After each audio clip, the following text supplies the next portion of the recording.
എൻ്റെ പേര് റെജി കൊച്ചുമോൻ. ഞാൻ 30 വർഷമായി ഇവിടെ രാത്രി ആരാധനയ്ക്കും അല്ലാതുള്ള പ്രാർത്ഥനയ്ക്കും ധ്യാനത്തിനും എല്ലാം വരുമായിരുന്നു. അപ്പോൾ എൻ്റെ മകന് ദുബായിൽ വിസിറ്റിംഗ് വിസയിൽ പോയി. അപ്പോഴൊക്കെ ജോലി കിട്ടാത്ത സമയത്ത് ഞാനിവിടെ വന്ന് പ്രാർത്ഥിച്ചു.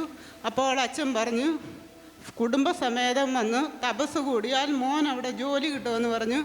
അപ്പോൾ ഞങ്ങൾ കുടുംബസമേതം വന്ന് തപസ് കൂടിയതിൻ്റെ ഫലമായിട്ട് എൻ്റെ മകന് അവിടെ ജോലി കിട്ടി. പിന്നെ ഞാനിവിടെ സമർപ്പണ പ്രാർത്ഥനയിൽ 4ാമത്തെ തിങ്കളാഴ്ചയാണിത്.